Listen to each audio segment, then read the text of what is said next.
Hello everybody and welcome to Patchwork Quilts with Diane. My name's Diane and each week I come to you from my very small sewing room. I just use basic equipment, there's nothing fancy here. I put a little bit of a tutorial in my videos just to show beginner quilters how I approach different methods, and if you're an advanced quilter then sometimes it's nice to see how other people do things. I design my own quilt, so that's nice to share and I show you that process. I also run an Etsy shop. It's not a big profit maker, and so I share those details with you in case you'd like to find an outlet for any surplus quilts you might have made, and I share how that's going. And I also try to make a Project Linus quilt every month. There's no reason for me to make one every month. It's just a promise I've set myself, and so I share those with you because I think that's a nice thing to do. And if you would like to join our community, please consider subscribing because we do have a really lovely group of people. We're only small, we're not a big huge conglomerate on the YouTube website. But we've got some really funny people who leave lovely comments, and if nothing else they make me smile, and I think if you read them too you might have a giggle now and then. So if any of that is of interest to you, please continue watching. So I think first of all we'll start with an overview of my hopes, my aspirations, my intentions for March, and we'll see how I got on there. So if you look here, 1, 2, 3, 4, 5, there were 5 Saturdays in March, so I wanted to make 5 videos for YouTube. There is work on the sustainable quilt, and if you have a look here, 1, 2, 3, 4, 5, 6 hearts. So I worked on that on 6 separate occasions. I did make the Project Linus quilt. I changed launching the videos to a Saturday. Please let me know how you think that's going. Is there another day you would prefer? At the moment they're launching on a Saturday morning at 7 Greenwich Mean Time. I created La Primavera quilt. I loved that. And then I had a commission quilt, the Stripy Heart, and I sold 3 quilts. I also had another commission quilt. Unfortunately, due to family and time constraints, I'm now unable to take on bespoke quilts. And so bespoke quilts, unfortunately, I've had to pull away from making those due to different personal reasons that are a bit too boring to go into and don't need to be shared. But I made the 2 heart quilts. Those were both bespoke quilts and I really enjoyed the process. And then I sold a quilt to a lady who really liked it, and she asked if I would make a bespoke quilt for her. And I was quite happy to do that initially, but things altered then in my life and I was unable to fulfill that. We hadn't gone very far down the design process route. She told me what she liked and I had designed a quilt. She told me the fabrics that she'd like and I'd had a little look around and they would have been lovely to have made. But unfortunately, like I say, I was unable to commit to that. She was very lovely, I did apologise, but that's something that I just need to be aware of myself, that I can make quilts when I can make quilts and probably not to order. So I hope everyone understands that, especially if you are watching or you had an idea that you'd like me to make one. You can give me ideas for quilts if there's something you'd like to see me make, and perhaps simplify it if you're new to quilting to see what we can come up with, and that would be good fun. But like I say, I can't commit to anything bigger really. Sorry. And that's the details for La Primavera quilt. As you can see in bright bold orange in the bottom right hand corner, it was sold. I really love this quilt and its new owner said she loves it too, so I'm glad it's found a new home. And then the heart quilt, stripy heart quilt, that was sold. And then in the UK in March, it was Mother's Day. I have 2 sons. I had a lovely time with them. As you can see, 2 different personalities that looked exactly like the one child when he was young, full of mischief, and then that is the other one, more mischievous on the secret side. And And then I did manage to finish that project Linus quilt, only just. No bagging out, you can see in capital letters. If you watch my last video, when quilting goes horribly wrong, you'll understand why. And I really don't need to say anything more about that. So that's March done, and good month. Like I say, we seemed to get a lot in March. The weather, not so great, but did lots of nice things. Made 2 lovely quilts and the Project Linus quilt. The top was lovely. I'm not going to say anything else.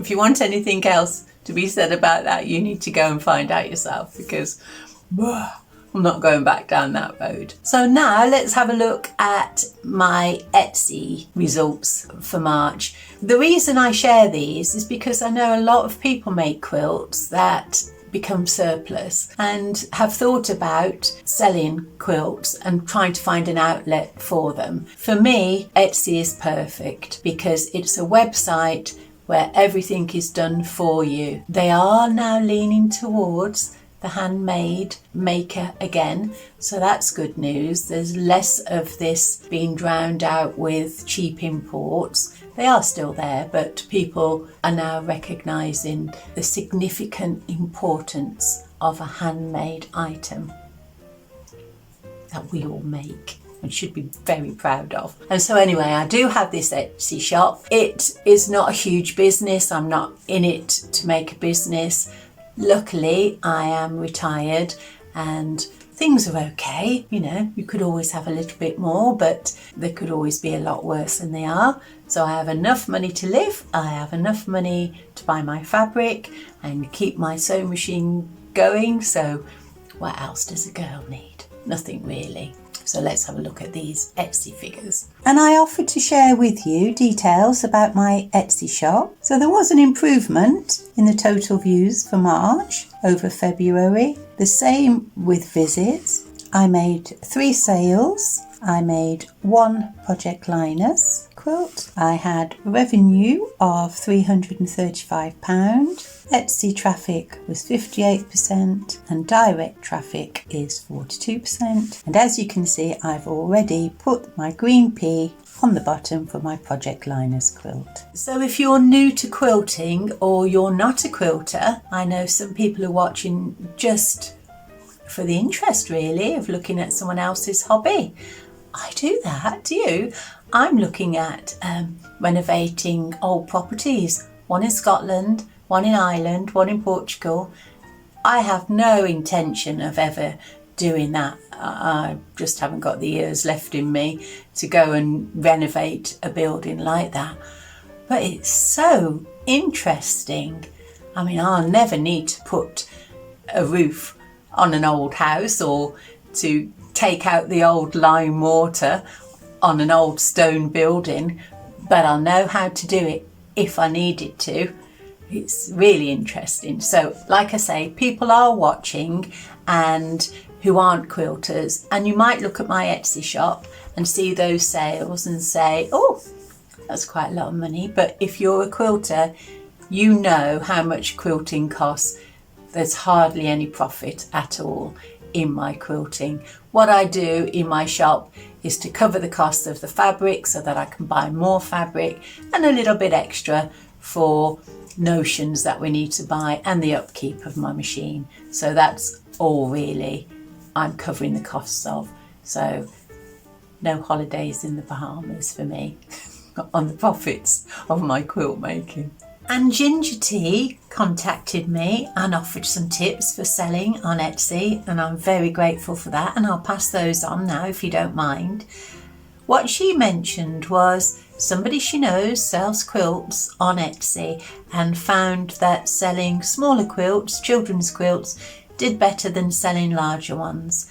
I didn't find that because I did have some larger ones and then I tried to sell some smaller ones, and I think it messed up the algorithm.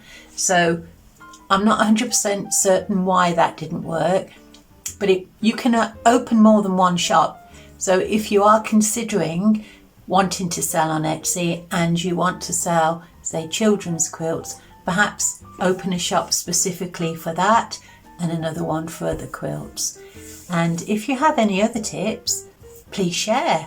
I know that there is a market definitely out there for bespoke quilts, so if you can and are able to do that, that might be worth pursuing. So share if you'd like to, and I'll pass them on. And so now we're on to April. There are 4 umbrellas. There are 4 Saturdays in April, so I hope to launch 4 YouTube videos. Again, there is a reminder because I'd already penciled in to make the commission quilt. This month, I was determined to make sure I got the Project Linus quilt completed, so I made that first. And now my next idea is to make the Midnight Garden quilt. I haven't designed it yet. I've got fabric and I'm very excited about that one, so I shall start that one next. And then there I've got my sustainable quilt again. So for every window I colour in, that will be a day spent working on that quilt. And this sustainable quilt that I keep talking about and working on but not showing you, that it's a bit of a teaser, isn't it? I don't mean to,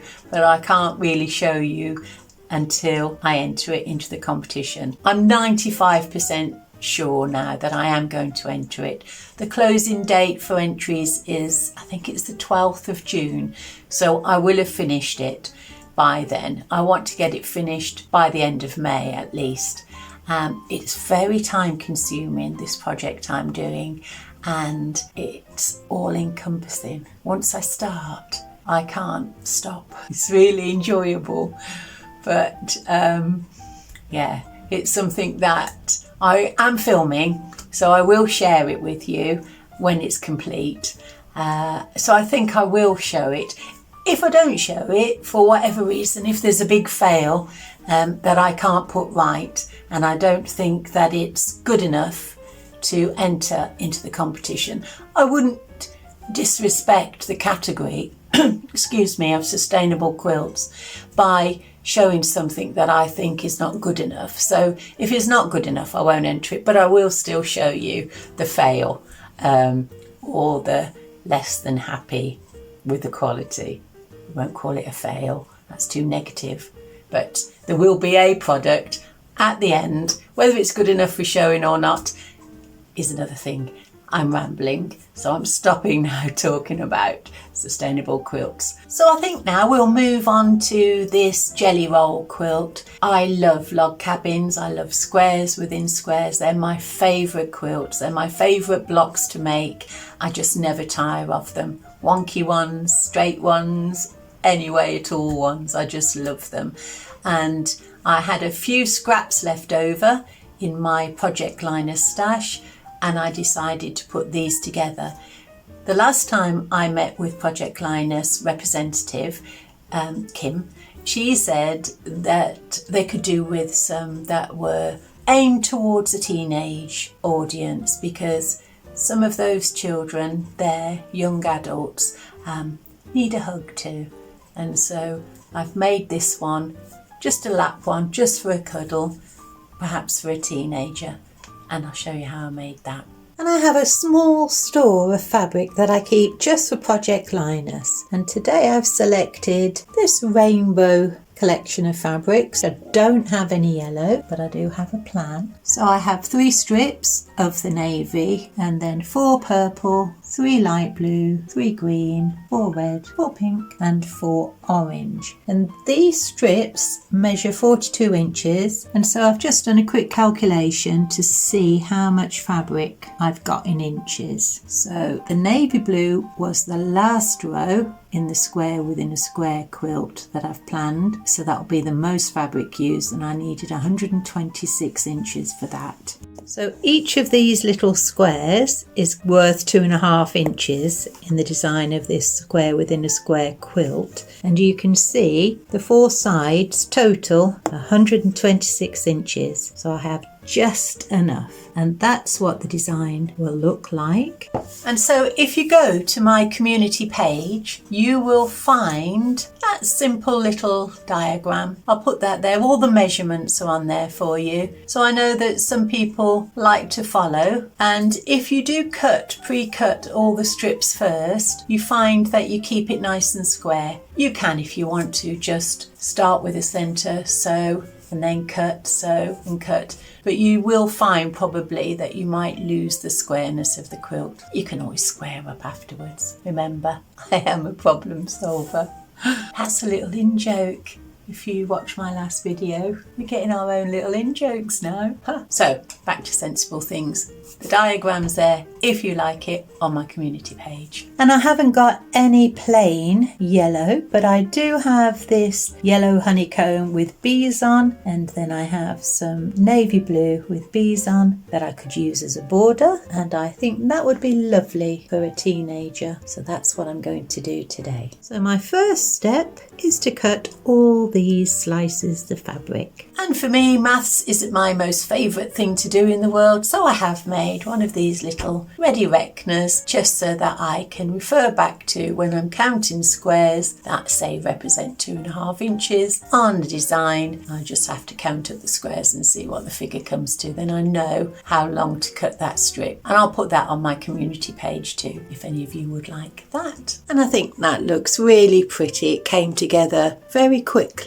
What I'm going to do is just show you how I put the bands on, because I think that's helped to square it up. I started with a yellow piece in the centre, and then I added the orange shorter blocks on each end, and then the longer piece of orange. And then on the next row, I put the pink onto the longer slips of orange, and then finished with the pink that was over all of these seams. And so you've got no seams that are touching anywhere. So the same again. I finished on the long pink, so I start on the short red, and then I put the longer red down each side. So I think it gives it a nice modern feel. And my plan now is to take some of the bee fabric with the navy blue background, put a strip around the outside, 2.5 inches again, and then I'm going to use up the leftovers of those rainbow strips, and I'm just going to put a blocky border around that, and then I'll finish off with a navy blue and bee background. Well, I've been cutting up this navy blue bee fabric, and I'm not going to have enough to do everything I wanted. My first idea was to put an inner border of the bee fabric there, the navy blue, and then to put smaller block border of the rainbow with the bee in the corner to fill the gaps here and here, and then to do another row of the bee fabric on the outside. I'm not going to have enough to do that outside row, and so what I have done is to slice all the rainbow colours and sew them together, and now I'm going to put those into 2.5 inch strips, and this strip of rainbow measures 10.5 inch deep by 26.5 inches long, and so I'm going to cut this now into 2.5 inch widths and then add the bee fabric to the end. And I've trimmed them now into 4 2.5 inch width, and there's only a tiny little slither left. So that's working at 10.5 inch. You might want to go to 11 if you're a little bit unsure about keeping the seam straight. Well, I worked quite late last night. I didn't film it because the light in here was really poor, but you can see there is a sandwich on my ironing board, and I'll show it you when I finish quilting. You can see white lines, white chalk lines, so I'm going to follow those. And that's it, completely finished. It is 44.5 inches wide by 46 inches long, and I think that bee fabric adds a nice sparkle to the corners. It would have looked completely different if it had been all in navy blue, but I think it still works, and it brings out the bees in the centre. So let's go and have a look close up. So when I thought about creating a quilt for a teenager, I didn't mind using this bee fabric because I thought they are quite lifelike, these bees. Perhaps a younger child might not appreciate their beauty so much. So it's straight line stitching, and then there is a silver binding to match the back, and I'll show you the back. So it's a lovely silver grey solid, it's soft, and so now I'm just going to get this washed, and then that's packaged up, another one for Project Linus, and so that's it, I think. Can't think of anything else. So if you've enjoyed this video, you might want to give me a thumbs up. You might want to share it with somebody who enjoys the things that we love. Otherwise, I will see you next week. Thank you very much for watching. Take really good care of yourselves, and I'll see you then. Bye.